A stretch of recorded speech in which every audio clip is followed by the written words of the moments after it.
अल्हम्दुलिल्लाह वहदा वस्सलातु वस्सलामु अला मन ला नबिय्य बअदा अम्मा बाद फ़अऊज़ु बिल्लाहि मिनश शैतानिर रजीम बिस्मिल्लाहिर रहमानिर रहीम। कुछ लोग कहते हैं कुरान में लिखा है कि शराब पीना मना है, कुछ कहते हैं कि नशा करना मना है, हराम है।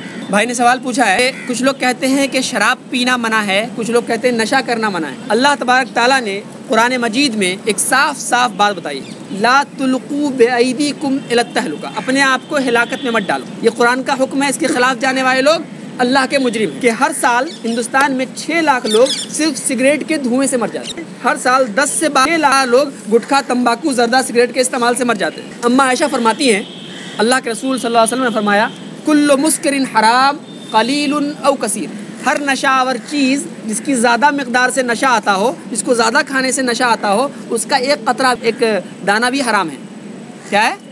हराम है। मालूम हुआ कि नशा आवर चीज़ और नशा दोनों हराम है। जो लोग गुटखा, तंबाकू, ज़्यादा सिगरेट को हलाल कह खाते हैं, इसके बारे में 400 फतवे हैं इसके हराम होने के। जो लोग इसको मकरूह कहते हैं वो असल में आज से 100 साल पहले के बारे में सोच रहे हैं। अभी ये रिसर्च नहीं हुई थी, इसके अंदर निकोटीन पाया जाता है या इसके अंदर नशीला पदार्थ पाया जाता है। 100 साल के बाद हमें मालूम हुआ कि ये सिर्फ नुकसानदा नहीं है, बल्कि इसके अंदर खुद नशा पाया जाता है, कि नशा भी हराम है, नशावर चीज़ भी और नशा। अच्छा, एक सवाल पूछता हूँ, जो चीज़ें फ़ायदा पहुँचाने वाली है उसका तो ठीक है, आपके लिए नुकसानदा हो और आपसे दूसरे के लिए नुकसानदा हो, क्या वो चीज़ जायज़ हो सकती है इस्लाम में? इस्लाम दीन फितरत है, नेचुरल रिलीजन है ना। इस्लाम का क्या दावा है? हम नेचुरल रिलीजन है, फितरी मज़हब है, जो इंसान की तमन्नाएं और आरजुओं का सही एहतराम करने वाला मज़हब है। इन्नद्दीन इंदल्लाहिल इस्लाम, अल्लाह के नज़दीक धर्म कौन है? सिर्फ इस्लाम है, बाकी तो सब कल्चर है। वलन युक़बल मिन्हा, वो कबूल नहीं किया जाए। हमें पता है कि क्या चीज़ सही है, हमें पता चल गया कि this is the right way, this is the wrong. ठीक है, अब इंसान के ऊपर होता है कि उसको मालूम है कि मुझे सही रास्ते पे चलना है, लेकिन वो फिर भी गलत रास्ते पे चले जाते हैं। देखिए, इसमें 2 तरह के लोग, हमारा काम है अच्छाई पहुंचा देना। लस्त अलैहिम मुसैत, हम किसी पर दारोगा नहीं है, हम किसी पर दारोगा नहीं। हमारा काम क्या है? प्रेजेंट द ट्रुथ, सच्चाई को पहुंचा दे। और दूसरा, ला इकराहा फिद्दीन, धर्म के नाम पर कोई जोर जबरदस्ती नहीं हो सकती। अच्छा, ये बात आपने बहुत अच्छी बोली, ला इकराहा फिद्दीन। आ रहा हूँ, जवाब मुकम्मल कर। गुनाह कर रहे हैं लेकिन नहीं छोड़ पा रहे हैं, इंशाअल्लाह अल्लाह माफ़ करने वाला है। अल्लाह रहीम है, गफूर रहीम है, गफ्फार है, सत्तार है। हाँ, दूसरे वो लोग हैं जो खुद बुराई तो नहीं करते, दूसरों को कहते। फिर ऐसे लोगों की मिसाल ऐसे होगी क़यामत के दिन कि वो अपनी पेट की अतरियों के साथ ऐसे घूमेंगे जैसे कोल्हू के इर्द गिर्द बैल घूमता है। जहन्नमी इकट्ठे हो जाएंगे उनके पास कि भैया तुम यहाँ कैसे पहुँच गए। इसका जवाब होगा कि हम जो तुमको कहते थे वो खुद नहीं करते थे। तो उनको एक तो डरना चाहिए, और इल्म के बावजूद कोई नहीं बचता तो यकीन अल्लाह के यहाँ उसको जवाब देना। ये पता है, ये जो है ये दोनों कंधा है ना, अल्लाह कहता है कि इन दोनों कंधे पर हमने 2 वीडियोग्राफर बिठा रखे हैं। 2 वीडियोग्राफर, फला युगादिरु सगीरतन वला कबीरतन इल्ला अहसाहा। हम कहेंगे क़यामत के दिन कि ये कैसी चीज़ है जिसने न छोटी बात छोड़ी है और न बड़ी बात छोड़ी है, सब देख लेगा अपनी आँखों से, अल्लाह कहता है। और जिसके दाएं हाथ में नाम अमाल दिया गया वो खुशनसीब, और जिसके बाएं हाथ में नाम अमाल दिया गया वो बदनसीब। यहाँ पे एक सवाल आमतौर से आता है, उसको मैं क्लियर कर दूँ। हमारे भाई बहन कहते हैं यार जन्नत और जहन्नम सब यही है। तो मैं एक चीज़ बता दूँ, दुनिया में जन्नत और जहन्नम नहीं हो सकता, क्योंकि किसी भी शख्स को उसके जुर्म की सही सज़ा दुनिया में नहीं मिल पाती, और किसी भी शख्स को उसके कर्मों का फल दुनिया में नहीं मिल पाता। मिसाल देता हूँ, हिटलर, उसके सज़ा देने का तरीका ये था कि एक ससुर से कहता अपने बहू का पेट चीरो, पेट चीरो, उससे बच्चा निकालो, बच्चा का फिर दिल चीरो, और दिल चीर के उसको चबाओ। ऐसे पापी को अगर मैं सारी दुनिया की यातनाएं दे, क्या उसको उसके कर्मों की सज़ा मिली? ज़रूरत है कैसी दुनिया की जहाँ उसके कर्मों के अनुसार अल्लाह उसको सज़ा दे। दुनिया में बहुत से लोग हैं बड़े अच्छे काम करते हैं और आसान से मौत मर जाते हैं या परेशानी की मौत मर जाते हैं। अल्लाह कहता है हम उसके लिए एक ऐसी जन्नत बना के रखे हुए हैं जो इस दुनिया में, ये पूरी दुनिया जो कायनात है ना, वहाँ का एक पाँव रखने की जगह इस दुनिया और माफिया से अच्छी जगह है। वहाँ उसकी हर तमन्नाएं, हर आरज़ुएं, हर ख्वाहिशें पूरी होंगी। तो अल्लाह का वादा झूठा नहीं है, उस अल्लाह को हमें देखना नसीब होगा। तो अल्लाह के वास्ते भाइयों और बहनों, आप लोग अल्लाह के उसके दीन की तरफ पहले आओ, उसको प्रैक्टिकली जब अपनी ज़िंदगी में उतारोगे तो आप देखोगे। अब देखो ना, मैंने एक बात कही कि सब मेरी बहनें हैं, आपका खौफ ख़त्म हो गया। आपने बोला कि हमारे भाई हैं, इनका खौफ ख़त्म हो गया। जो बहुत सारी जगह पर खौफ का माहौल ख़त्म, टेंशन का माहौल ख़त्म, अब जायज़ रिश्तों का माहौल शुरू होगा। हमने क्या किया है, अल्लाह को नहीं मानने की वजह से हर नाजायज़ रिश्ते को जायज़ समझ रखा है, इसलिए सब एक दूसरे के खिलाफ बोलता है, एक दूसरे के पीछे बुराई करता है। आप लोग सूरह हुजरात को तर्जुमे से पढ़िए, आप लोग सूरह हुजरात, आपको मालूम होगा ज़िंदगी कैसे गुजारनी चाहिए।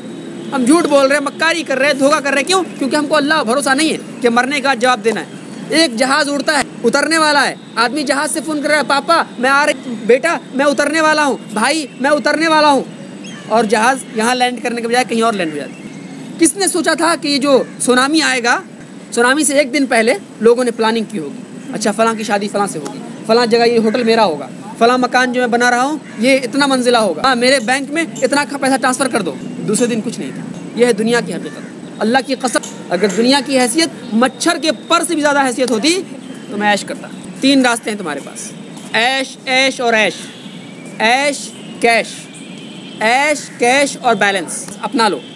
ऐश ऐश ऐश कोई नहीं कर सकता, क्योंकि एक आदमी है करोड़पति है, कुछ नहीं खा सकता, क्यों? उसको डायबिटीज़ है। एक आदमी है गरीब है, पेट भरे खाता है। दूसरा है ऐश और कैश, थोड़ा सा मस्ती कर सकते हो और थोड़ा बहुत दुनिया में लोग तुम्हें याद भी रख लेंगे, जैसे बहुत से लोगों को याद रखते हैं, बहुत से साइंटिस्टों को, बहुत से फिलोसफर्स को। तीसरा है ऐश कैश और बैलेंस, ये अक्लमंदों की अलामत है। अल्लाह पर ईमान लाओ, अल्लाह के कानून के मुताबिक ज़िंदगी गुजारो, सुकून, मस्ती, प्यार, खुशियाँ सब मिलेंगी और दुनिया में भी लोग तुम्हें याद रखेंगे, और मरने के बाद भी तुम्हारे लिए एक अच्छा बदला तुम्हारा इंतज़ार कर रहा होगा। तुम्हारे हाथ में फ़ैसला, जो चाहे कर लो। अगला सवाल जी बहन। निकोटीन तो चाय और कॉफ़ी में भी होता है। चाय के अंदर निकोटीन नहीं कैफीन पाया जाता है। अगर निकोटीन साबित हो जाए तो चाय पीना हलाल नहीं। लेकिन नुकसान तो कैफीन के भी होते हैं। जी नहीं, कैफीन वो है जो सुरूर बख्शता है। निकोटीन और कैफीन, निकोटीन नशावर चीज़ है और कैफीन वो है जो सुरूर बख्शता है। जैसे खाना, जैसे कि चावल गेहूँ, इससे शराब बनाई जाती है। माहियत के बदलने से हुक्म बदलता है। जैसे अगर चाय को बहुत देर तक खौलाएंगे आप तो उससे निकोटीन का इखराज होता है, निकोटीन निकलना शुरू होता है ना, लेकिन अपने आप में उसके अंदर नहीं पाया जाता। जिस तरह से अगर आप मकई और जौ को देर तक सड़ाएंगी तो वो शराब बन जाती है। और माफ़ करे अल्लाह उन लोगों को जिन लोगों ने गेहूं की शराब और जौ की शराब को जायज़ करार दिया, अल्लाह उनको माफ़ करे। जैसे कि क्रिश्चियनों के यहाँ या सूअर का गोश्त खाना हराम है लेकिन वो खाते। हमारे हिंदू भाइयों की किताबों में जगह जगह लिखा है कि शराब पीना और सूअर खाना हराम है लेकिन वो खाते। उसी तरह हमारे मुसलमानों के यहाँ भी जो ये सब चीज़ें लिखी हुई हैं, लोग धीरे धीरे जायज़ करें। चाय का मामला ये बहन कि पहली बात तो ये है कि उसके अंदर कैफीन पाया जाता है। कैफीन अपने आप में नशावर चीज़ नहीं है बल्कि वो सुरूर बख्शने वाली चीज़ है, जिस तरह से खाना और ऐसी बहुत सी चीज़ें, तो वो जायज़ है। इस्लाम उस चीज़ को हराम करता है जहाँ तक कि नुकसान होने का ताल्लुक़ है। तो बहुत से लोगों को घी से नुकसान करता है, तो पर्टिकुलर शख्स को जो नुकसान पहुँच रहा है उसकी बीमारी की वजह से पहुँच रहा है, तो उसको अपनी बीमारी का इलाज करवाना चाहिए, ना कि पर्टिकुलर चीज़ को हराम करना चाहिए। हाँ, अलबत्ता किसी डॉक्टर ने किसी को कहा है कि अगर तुम फलां चीज़ खाओगे तो मर जाओगे, अगर वो खाएगा उसको अब मर जाएगा तो वो खुदकुशी होगी। जी, आपने कहा कि जुल्म हो रहा है इस दुनिया में, जो भी जालिम है उनको उसका सही पनिशमेंट नहीं मिल पाएगा और जो सही काम करे उनको उनका सही जवाब नहीं मिल पाएगा, इसलिए आफ्टर लाइफ है, ठीक है। तो जो हिंदूज है उसको ऐसा इंटरप्रेट करेंगे कि देखो कर्म, जो जिसमें वो कर्मा थ्योरी जो मानते हैं कि इस जन्म में नहीं मिला तो अगले जन्म में मिलेगा, तो इसको कैसे जस्टिफाई करें? बहुत अच्छा सवाल है। बहन कह रही हैं कि जो कर्म की थ्योरी है, पुनर्जन्म होता है। पुनर्जन्म का कुछ बातें बताता हूँ। पुनर्जन्म, पुनर का मतलब क्या होता है? दूसरा। पुनर का मतलब अगर मैं कोई डिक्शनरी खोल के देखूँ, पुनर का मतलब होता है दूसरा, तीसरा, चौथा, पांचवा नहीं होता। अगर मैं पुनर्जन्म में कॉन्सेप्ट मानूंगा तो दुनिया में अमन कायम नहीं होगा, फसाद फैलेगा। मथुरा नरेश कंस ने तमाम बच्चों को कत्ल कर दिया और लास्ट में जब श्री कृष्ण ने उसका वध किया तो वो कृष्ण के पैरों में लीन हो गया, सम्मिलित हो गया। उसको कहाँ कुछ नुकसान पहुँचा? उसको उसके कर्मों की सज़ा कहाँ मिली? इतना उसने पाप किया था, या श्री कृष्ण या फिर राम जी ने जो रावण का वध किया उसने इतना पाप किया था, उसको उसके पापों की सज़ा कहाँ मिली? दूसरी बात, आज अगर कहें कि पुनर्जन्म होता है, अगर मैं मान लूँ पुनर्जन्म होता है, तो जो लोग पापी होते हैं वो पेड़ पौधे कुत्ता बिल्ली बन के पैदा होते हैं। आज दुनिया में इंसानों की आबादी बढ़ रही है, होना ये चाहिए कि आबादी घटनी चाहिए, आबादी बढ़ रही है। मनुस्मृति में लिखा है कि जो लोग सबसे बड़े पापी होते हैं वो राक्षस के घर में पैदा होते हैं। आज राक्षस ऐश करते हैं तो उनको सज़ा कहाँ मिली? उसको सज़ा मिल गई। और आज जिन लड़कियों से मैं बात नहीं कर पाता उनके गोद में बड़े प्यारे प्यारे कुत्ते घूमते हैं। तो अगर मैं कहूँ कि अगर पुनर्जन्म में अगर कोई ऐसा होता है तो वो तो कुत्ते हमसे ज़्यादा खुशनसीब हैं। सॉरी टू से इसी तरह से जो हमारे क्रिश्चियन भाई कहते हैं कि तुम सारे पाप करके आओ मेरे पास आओ और मैं माफ़ कर दूँगा, तो इससे भी जो है प्रॉब्लम सॉल्व नहीं होगी, प्रॉब्लम बढ़ेगी। इस्लाम ने दो नज़रिया रखा है, हुकूकुल्लाह और हुकूकुल इबाद। हुकूकुल्लाह का मामला ये है कि अल्लाह माफ़ कर सकता है शिर्क के अलावा, शिर्क के अलावा। जैसे कोई नमाज छूट गई, रोज़ा छूट गया, हाँ, कभी धोखे से कोई बात नहीं कर पाया, अल्लाह माफ़ कर सकता है। लेकिन जो अगर मैंने इस बहन को कोई तकलीफ़ पहुँचाई है तो अल्लाह कैसे माफ़ कर सकता है? अगर मैंने आपको कोई गाली दी है, अल्लाह कैसे माफ़ कर सकता है इसको? ये तो मामला हम दोनों के बीच में हो गया ना, हम दोनों के बीच में हो गया ना। इसने माफ़ किया तो अल्लाह माफ़, इसने माफ़ नहीं किया तो अल्लाह माफ़। तो बुनियादी बात यह है कि इस तरह से प्रॉब्लम बढ़ेगी घटेगी नहीं। इस्लाम कहता है कि दीन फितरत है, नेचुरल रिलीजन है, जो प्रॉब्लम्स को ख़त्म करने के लिए आया है, दुनिया में अमन कायम करने के लिए आया है। तो पुनर्जन्म को कॉन्सेप्ट को मानने में प्रॉब्लम बढ़ेगी, अमन कायम नहीं होगा, फितना फैलेगा और हर आदमी फिर आज़ाद होगा जो चाहे करो। और यही हम देखते हैं आज अपने माशरे में। आपने रीइंकार्नेशन को कहा कि दूसरी लाइफ होती है, तीसरी चौथी नहीं होती। बिल्कुल नहीं होती। लेकिन वो लोग तो ये मानते हैं कि एक वो होगा त्रेता युग, एक बेसिकली वेद में ये चीज़ कहीं नहीं लिखी है। ये चीज़ पूरे वेद में, चूँकि हमारे पास हर चीज़ का एक टेस्ट होता है, टेस्ट स्टोन होता है। सोना को जांचने के लिए एक टेस्ट स्टोन होता है। उसी तरह अगर मैं हिंदू धार्मिक ग्रंथों को जांचना चाहता हूँ तो हमको वेद से जांचना पड़ेगा, है ना। तो वेद में ये कहीं नहीं लिखा है। जो वेद बेसिक किताब है, सबसे बड़ी किताब है हिंदू धर्म की वेद। इसमें सबसे इज्जत वाली किताब है ऋग्वेद, फिर अथर्वा वेद, साम वेद, यजुर्वेद, है ना। तो इसमें कहीं नहीं लिखा। असल में हुआ क्या, जब पंडितों से पूछा फलां पाप किया, फलां ये हुआ वो हुआ, तो फिर ये मामला क्या होगा, तो उनके पास बेचारों के पास जवाब था नहीं, क्योंकि वो तो बिगड़ चुका था मामला।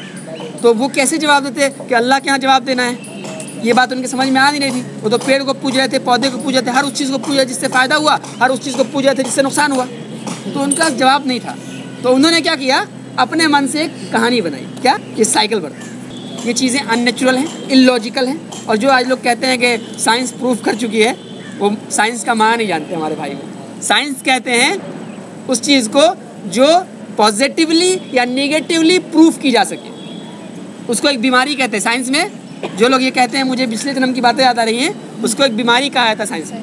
तो ऐसी जो बातें करते हैं यकीनन वो लोग राइट पाथ पर नहीं है। हमें उनसे उनका मजाक नहीं उड़ाना चाहिए, बल्कि हमें उनको बताना चाहिए कि भाई ये चीज़ अप्लीकेबल नहीं, लॉजिकल नहीं है ना। धर्म जो होता है वो लॉजिकल और अप्लीकेबल होता है, धर्म इलॉजिकल नहीं होता। उम्मीद है जवाब। आदम भाई, जैसे हमें इस्लाम समझ में आता है, लेकिन ये भी समझ में आता है कि इस्लाम के अंदर जो सबसे बड़ी कामयाबी है वो जन्नत को हासिल करना। मेरा क्वेश्चन ये है कि दुनिया में देखते हैं कि छोटी चीज़ हासिल करने के लिए हमें मेहनत करनी पड़ती है, मतलब कुछ खोना पड़ता है कुछ पाने के लिए। तो क्या जन्नत हमें यूँ ही मिल जाएगी सिर्फ इस्लाम की नॉलेज के लिए? इस्लाम नॉलेज का नाम नहीं है। सिर्फ इस्लाम को समझने के लिए, जन्नत को पाने के लिए इस्लाम पर अमल करना ज़रूरी है। क्या कहा अल्लाह ने? क़ूलू क़ौलन सदीदा, साफ़ सुथरी बात कहो। ये कब कहेगा आदमी? जब इल्म होगा। इल्म हासिल किया, साफ़ सुथरी बात कहना शुरू किया। जब साफ़ सुथरी बात कहना शुरू किया, क्या होगा? क़ूलू क़ौलन सदीदा युस्लिह लकुम अमालकुम, फिर तुम्हारे अमाल दुरुस्त होने लगेंगे। और जब अमाल दुरुस्त हो जाएंगे तो आपके हाथ से, आपके ज़बान से लोगों को फ़ायदा पहुँचेगा, नुकसान नहीं पहुँचेगा। फिर क्या होगा? यग़फ़िर लकुम ज़ुनूबकुम, अल्लाह ताला आपके गुनाहों को बख्श देगा।